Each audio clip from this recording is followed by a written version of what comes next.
अगर इस वीडियो पे क्लिक किया है तो ऑब्वियसली तुम लोग भी इन टेक्नोलॉजीज को लेके कंफ्यूज ही होगे। ये जो टेक्नोलॉजी है दोस्तों, जो मारुति ने पहले जो टेक्नोलॉजी लॉन्च की थी वो है दोस्तों स्मार्ट हाइब्रिड। अभी मारुति ने लेटेस्ट जो टेक्नोलॉजी लॉन्च की है वो है इंटेलिजेंट हाइब्रिड।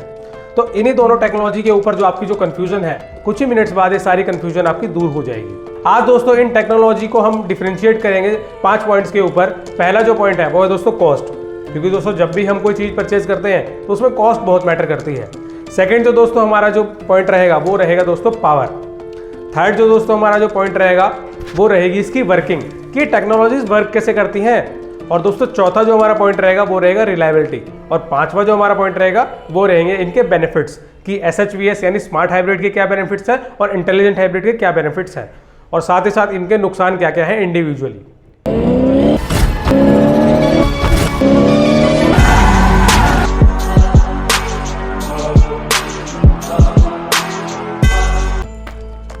दोस्तों सबसे पहले हम बात करेंगे कॉस्ट की, कि हमारा बटुआ कितना हल्का होने वाला है कौन सी कार खरीदने में।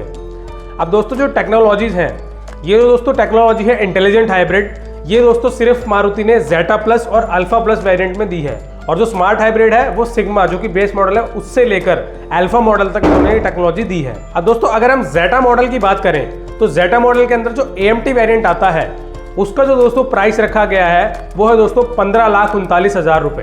अब दोस्तों हमने इसमें बात करी है ऑटोमेटिक मॉडल की, क्यों? क्योंकि दोस्तों जो इंटेलिजेंट हाइब्रिड में जो जेटा प्लस का मॉडल आता है वो CVT में आता है, तो इसलिए हम इसको ऑटोमेटिक से ही कंपेयर करेंगे। अब दोस्तों इंटेलिजेंट हाइब्रिड के अंदर जो जेटा प्लस जो मॉडल आता है वो CVT में आता है, उसका जो प्राइस है वो है दोस्तों 17,99,000 रुपए। करीब करीब दोस्तों 2,60,000 रुपए का डिफरेंस है इन वेरिएंट्स के अंदर। अल्फा वेरिएंट का दोस्तों जो प्राइस है जो कि AMT में है वो है दोस्तों 16,89,000 रुपए। और दोस्तों अगर हम अल्फा प्लस वेरिएंट की बात करें जो कि इंटेलिजेंट हाइब्रिड में आता है CVT के साथ, उसका प्राइस है दोस्तों 19,49,000 रुपए। इसमें भी दोस्तों करीब करीब 2.5 लाख रुपए का डिफरेंस है, जो कि दोस्तों एक बहुत ही मेजर डिफरेंस है। अब बात कर लेते हैं दोस्तों पावर की। जो भी हमारे कार एंथुसियस्ट भाई हैं, जिनको भी कार ड्राइव करने में मजा आता है और ड्राइविंग डायनामिक्स में जिनको मजा आता है कि कार को रेव करना, कार को एकदम से भगाना, एकदम से एक्सेलरेट करना, उनके लिए पावर बहुत मैटर करती है। पावर के लिए जानना जरूरी है इंजन कॉन्फ़िगरेशन, कि किस कार के अंदर हमें क्या इंजन कॉन्फ़िगरेशन मिलती है। सबसे पहले बात कर लेते हैं दोस्तों इंटेलिजेंट हाइब्रिड की। इंटेलिजेंट हाइब्रिड के अंदर दोस्तों हमें टोयोटा से मैन्युफैक्चर किया हुआ इस गाड़ी के दोस्तों 2 इंजन वेरिएंट है, एक टोयोटा द्वारा मैन्युफैक्चर्ड और एक मारुति द्वारा मैन्युफैक्चर्ड। जो दोस्तों टोयोटा द्वारा मैन्युफैक्चर्ड है वो है दोस्तों इंटेलिजेंट हाइब्रिड के अंदर। इसके अंदर दोस्तों हमें 3 सिलेंडर का 1490 सीसी का इंजन मिलता है, जो कि दोस्तों 92.5 PS की पावर प्रोड्यूस करता है और 122 Nm का टॉर्क जनरेट करता है। इस मॉडल के अंदर दोस्तों हमें एक मोटर सेटअप भी मिल जाता है और एक बैटरी मिल जाती है, जो हम आगे वर्किंग में बात करेंगे। तो वो दोस्तों जो बैटरी है वो पावर जनरेट करती है करीब करीब 80 PS की। और दोस्तों जो टॉर्क जनरेट करती है मोटर, वो जनरेट करती है 141 न्यूटन मीटर का टॉर्क।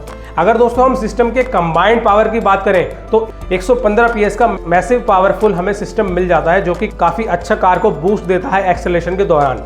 अब दोस्तों बात कर लेते हैं स्मार्ट हाइब्रिड टेक्नोलॉजी की। इसके अंदर दोस्तों हमें K सीरीज का इंजन मिलता है मारुति का डुअल जेट, जिसके अंदर दोस्तों 4 सिलेंडर इंजन मिलता है 1462 सीसी का, जो कि दोस्तों 103 PS की पावर जनरेट करता है और साथ ही साथ 136 Nm का टॉर्क जनरेट करता है। अगर दोस्तों ओवरऑल पावर की बात करें तो जो इंटेलिजेंट हाइब्रिड सिस्टम है उसमें दोस्तों आपको एक्सेलरेशन थोड़ी ज़्यादा मिलेगी, क्योंकि ऑब्वियसली उसके पावर फिगर्स दिखने में भी ज़्यादा है और रियल लाइफ में परफॉर्मेंस में थोड़ा ज़्यादा है। बस एक जो ड्रॉबैक उसका है कि दोस्तों 3 सिलेंडर इंजन होने की वजह से उसमें आपको वाइब्रेशन थोड़ी सी ज़्यादा मिलेगी as compare to 4 cylinder engine. अब दोस्तों तीसरे फैक्टर की तरफ चलते हैं, जो कि दोस्तों बहुत ही मेन फैक्टर है कि काम कैसे करते हैं, इसकी वर्किंग क्या है। वर्किंग दोस्तों अगर हम SHVS स्मार्ट हाइब्रिड की वर्किंग की बात करें, इसके अंदर दोस्तों क्या होता है, हमें एक एक्स्ट्रा बैटरी मिलती है। एक तो दोस्तों लेड एसिड बैटरी होती है कार के अंदर, जो कि हमारे कार के इलेक्ट्रिकल्स को चलाने में मदद करती है। साथ ही दोस्तों इसमें एक एक्स्ट्रा बैटरी मिलती है जो कि दोस्तों हमें हेल्प करती है कार को एक्सेलरेट करने में। किस तरीके से अभी बताता हूँ। इसके अंदर दोस्तों हमें नॉर्मल अल्टरनेटर की जगह, अल्टरनेटर एक डिवाइस होता है जो दोस्तों कार की बैटरी को चार्ज करता है, और कार जब स्टार्ट होती है जितने भी इलेक्ट्रिकल डिवाइसेस होते हैं वो अल्टरनेटर से ही चलते हैं। दोस्तों इसमें हमें नॉर्मल अल्टरनेटर की जगह एक ISG मिलता है, इंटीग्रेटेड स्टार्टर जनरेटर। इसको इंटीग्रेटेड स्टार्टर जनरेटर क्यों बोला गया? क्योंकि दोस्तों ये गाड़ी के इंजन को भी, एक तो दोस्तों ये गाड़ी के इंजन को स्टार्ट करने में मदद करता है। दूसरा दोस्तों जैसे मान लो आपकी गाड़ी खड़ी है फॉर एग्जांपल ट्रैफिक के अंदर, अब दोस्तों जब आप गाड़ी को चलाएंगे तो आपको एक इनिशियल टॉर्क ज़्यादा चाहिए होता है गाड़ी को उठाने के लिए। उस समय दोस्तों क्या होता है, ये इंटीग्रेटेड स्टार्टर जनरेटर बैटरी से पावर लेके इंजन की पावर के साथ कंबाइन कर देता है और टॉर्क जो है वो बढ़ जाती है, जिसकी वजह से इंजन पे लोड थोड़ा कम हो जाता है और फ्यूल सेविंग होती है। इस टेक्नोलॉजी की वजह से दोस्तों 7 से 10% की जो फ्यूल एफिशिएंसी हमें एक्स्ट्रा मिल जाती है। साथ ही साथ दोस्तों ये जो बैटरी है ये चार्ज कैसे होती है, रीजनरेटिव ब्रेकिंग के द्वारा, और जब गाड़ी चलती है तो जो ISG है उसके द्वारा ये बैटरी जो है वो चार्ज हो जाती है। अब दोस्तों बात करते हैं इंटेलिजेंट हाइब्रिड की। ये जो दोस्तों टेक्नोलॉजी है इसको टोयोटा के अंदर स्ट्रॉन्ग हाइब्रिड बोला जाता है और जो स्मार्ट हाइब्रिड है उसको माइल्ड हाइब्रिड बोला जाता है। इंटेलिजेंट हाइब्रिड के अंदर दोस्तों क्या है, इसके अंदर दोस्तों हमें एक बड़ा बैटरी पैक मिलता है, जिसके अंदर दोस्तों हम कार को प्योरली EV मोड पे ड्राइव कर सकते हैं। हालांकि दोस्तों EV मोड पे अगर हम उसे चलाएं, अगर हाईवे की बात करें 2 से 4 किलोमीटर तक ही वो चल पाएगी। लेकिन दोस्तों इसका बेनिफिट क्या है कि ये जो है माइलेज को बहुत ही ज़्यादा इंप्रूव कर देती है। मारुति इसमें 28 kmpl का माइलेज क्लेम कर रही है। वो कैसे, दोस्तों ट्रैफिक के अंदर जब ज़्यादा कार खड़ी होती है उसके अंदर दोस्तों ये बैटरी आसानी से हमारी कार को चला सकती है। इंजन ऑलमोस्ट बंद ही रहेगा उस केस में। और बैटरी चार्ज कैसे होगी, रीजनरेटिव ब्रेकिंग के द्वारा, और जब इंजन स्टार्ट होगा तो जब ये बैटरी चार्ज हो जाएगी। दोस्तों बहुत ही फ्यूल एफिशिएंट ये टेक्नोलॉजी है और बहुत ही अच्छी ये टेक्नोलॉजी बनाई गई है। इस टेक्नोलॉजी के अंदर दोस्तों कार जो है ऑटोमेटिकली स्विच होती रहती है EV मोड पे और इंजन मोड पे और दोनों कंबाइन मोड पे। और दोस्तों इसके अंदर हमें ऑप्शन भी है कि हम स्पेसिफिकली EV मोड पे भी चला सकते हैं। हालांकि दोस्तों EV मोड इसका नॉर्मल EV कार्स की तरह तो नहीं है कि आप 100 किलोमीटर 200 किलोमीटर चला सकते हो, बट नॉर्मल कंपनी ने EV मोड दे दिया कि अगर आप ट्रैफिक में हो या फिर आपको गाड़ी खड़ी खड़ी में AC चलाना है तो आप EV मोड पे सेट करके बिना अपना फ्यूल खत्म करे बैटरी को यूज़ करके आप AC का मजा ले सकते हैं बैटरी की मदद से। अब दोस्तों बात करते हैं रिलायबिलिटी की, क्योंकि जब भी कोई नई टेक्नोलॉजी आती है तो बहुत सारे लोगों के दिमाग में कंसर्न होता है कि यार नई टेक्नोलॉजी तो लॉन्च कर दी कि ये कितनी रिलायबल है, अगर मान लो खराब हो जाए टेक्नोलॉजी तो कितने पैसे लगने वाले हैं। अब दोस्तों इसकी चिंता की आपको कोई ज़रूरत नहीं है। टोयोटा और मारुति जिन्होंने टेक्नोलॉजी कंबाइंडली बनाई है, बहुत ही रिलायबल ब्रांड है। और साथ ही साथ दोस्तों रिलायबल ब्रांड होने के साथ साथ इन्होंने अपने वादे को भी बखूबी निभाया है। ये आपको बहुत अच्छी वारंटी देते हैं। जनरली दोस्तों जो वारंटी है पूरी कार के ऊपर, तो आपको जो स्मार्ट हाइब्रिड वेरिएंट है उस पर आपको 2 साल की और 40,000 किलोमीटर की वारंटी मिलेगी, और जो स्ट्रॉन्ग हाइब्रिड है उस पर आपको 5 साल की और 1 लाख किलोमीटर की वारंटी मिलेगी। लेकिन इसमें एक ट्विस्ट है, अगर दोस्तों हम जो सिस्टम है स्मार्ट हाइब्रिड जो सिस्टम है और इंटेलिजेंट हाइब्रिड जो सिस्टम है उसके ऊपर वारंटी की बात करें तो दोस्तों जो स्मार्ट हाइब्रिड सिस्टम है उस पर आपको 5 साल और 1 लाख किलोमीटर की वारंटी मिल रही है बैटरी पे और ISG पे, इंटीग्रेटेड स्टार्टर मोटर पे। और अगर हम दोस्तों स्ट्रॉन्ग हाइब्रिड की बात करें उसके अंदर जो आपकी बैटरी है उस पर आपको 8 साल की वारंटी मिल रही है और साथ ही साथ 1,60,000 किलोमीटर तक की। हालांकि दोस्तों उसके अंदर जो वारंटी आपको मिल रही है वो मोटर पे नहीं, सिर्फ बैटरी पे मिल रही है। और दोस्तों टेक्नोलॉजी मारुति और टोयोटा की तरफ से तो काफ़ी रिलायबल टेक्नोलॉजी है। अब बात करते हैं दोस्तों बेनिफिट्स की और डिसएडवांटेजेस की, किसके क्या बेनिफिट है किसके क्या डिसएडवांटेज है।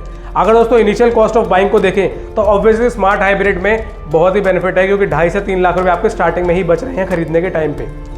तो दोस्तों इस पॉइंट पे तो ऑब्वियसली स्मार्ट हाइब्रिड जीत रहा है, क्योंकि आप 2.5 से 3 लाख रुपए खरीदने में ही बचा सकते हो। अब बात कर लेते हैं दोस्तों अगले मेन कंसर्न की जो हम इंडियंस का होता है वो है दोस्तों माइलेज। माइलेज दोस्तों ऑब्वियसली आपको इंटेलिजेंट हाइब्रिड में ज़्यादा मिलेगी as compare to smart hybrid. Intelligent hybrid में दोस्तों कंपनी बहुत अच्छी माइलेज क्लेम कर रही है, 28 की माइलेज क्लेम कर रही है। हालांकि थोड़ा बहुत वेरिएशन तो रहेगा ही रियल लाइफ के हिसाब से, बट 28 की माइलेज अगर क्लेम कर रही है तो आपको 25 से 26 की माइलेज तो मिल ही जाएगी। अगर दोस्तों हम बात करें स्मार्ट हाइब्रिड की तो कंपनी से 20 की माइलेज क्लेम करती है, तो आपको 17 से 18 या 16 तक की माइलेज ये आपको प्रोवाइड तो मिनिमम कर ही देगा। तो दोस्तों ऑब्वियसली यहाँ एक पॉइंट मिलता है स्ट्रॉन्ग हाइब्रिड को या फिर इंटेलिजेंट हाइब्रिड को। अब दोस्तों इंजन की बात कर लेते हैं। इंजन दोस्तों ऑब्वियसली अगर पावर की बात करें तो दोस्तों इंटेलिजेंट हाइब्रिड का ही जीतता है, क्योंकि उसमें ज़्यादा पावर है। अगर दोस्तों हम बात करें साइलेंट इंजन की तो दोस्तों K सीरीज का जो 4 सिलेंडर इंजन है जो स्मार्ट हाइब्रिड के अंदर आता है वो इंजन यहाँ पे जीतेगा। बट अगर हम ओवरऑल पावर की बात करें, एक्सेलरेशन की बात करें तो यहाँ पे इंटेलिजेंट हाइब्रिड का इंजन जो है वो जीतेगा, बट साइलेंट जो है वो K सीरीज का इंजन ज़्यादा है। दोस्तों पावर फिगर्स में तो ऑब्वियसली इंटेलिजेंट हाइब्रिड जीत रही है, और साइलेंट इंजन की अगर हम बात करें तो वहाँ पे स्मार्ट हाइब्रिड जीत रही है। अगर दोस्तों ट्रांसमिशन की बात करें तो आपको इंटेलिजेंट हाइब्रिड में ओनली ऑटोमेटिक CVT का ऑप्शन मिलेगा, जबकि अगर हम बात करें स्मार्ट हाइब्रिड में यहाँ आपको मैनुअल का ऑप्शन भी मिलेगा और AMT का ऑप्शन भी मिलेगा। और दोस्तों स्मार्ट हाइब्रिड में आपको एक और बेनिफिट मिलता है, यहाँ आपको 4 व्हील ड्राइव का भी ऑप्शन यहाँ पे मिल जाता है। इसमें दोस्तों एक वेरिएंट आता है ऑल ग्रिप के नाम पे, जिसमें आपको काफ़ी सारे टराइन्स के हिसाब से आपको अलग अलग मोड्स मिलते हैं और आप कार को अलग अलग मोड में अलग अलग ड्राइव ट्रेन के हिसाब से चला सकते हैं। कब आपको 2 टायर चलाने का, आपको 4 टायर चलाने, तो बहुत ही बेनिफिट आपको उसमें हो जाता है। अब दोस्तों बात करते हैं फाइनल वर्डिक्ट की, ये आपके लिए कौन सा मॉडल जो है वो बेटर रहेगा। अगर दोस्तों प्राइसिंग की बात करें तो ऑब्वियसली स्मार्ट हाइब्रिड काफ़ी आपको बेटर पड़ेगा, और मेरे हिसाब से अगर प्रैक्टिकलिटी की बात करूं दोस्तों, अगर आप अल्फा वेरिएंट खरीदते हैं स्मार्ट हाइब्रिड में तो उसमें आपको सारे फीचर्स मिल जाते हैं जो आपको टॉप मॉडल में मिलेंगे, सिर्फ एक फीचर को छोड़ के, जो है दोस्तों वेंटिलेटेड सीट्स। हालांकि दोस्तों कुछ छोटे मोटे और भी फीचर्स हैं, बट दोस्तों जो प्रैक्टिकल फीचर की बात करूँ तो वेंटिलेटेड सीट्स ही एक ऐसा फीचर है जो अल्फा प्लस वेरिएंट और अल्फा के normal variant smart hybrid variant को डिफरेंशिएट करता है। बट दोस्तों जो प्राइस गैप है करीब 2.5 से 3 लाख रुपए का, उसमें दोस्तों आप इतना पेट्रोल डलवा सकते हैं कि आपको करीब 1 लाख किलोमीटर गाड़ी चलानी पड़ेगी अगर आपको उस पैसे को रिकवर करना है तो। दोस्तों मेरे हिसाब से तो शायद आपको अल्फा वेरिएंट स्मार्ट हाइब्रिड में बाय करना चाहिए। अगर दोस्तों यहाँ तक वीडियो देखिए तो वीडियो को लाइक जरूर करें और साथ ही साथ कमेंट बॉक्स में तब तक ये बताओ कि आपको कौन सा वेरिएंट पसंद आया प्राइस के हिसाब से। और अगर अभी तक गाड़ी के फ्यूल को लेके कंफ्यूज हो कि पेट्रोल लूँ, सीएनजी लूँ या डीजल लूँ, तो लेफ्ट वाली वीडियो पे क्लिक कर लेना। और अगर इस बात में कंफ्यूज हो कि सीएनजी या डीजल में से कौन सा लूँ, तो राइट वाली वीडियो पे क्लिक कर लेना।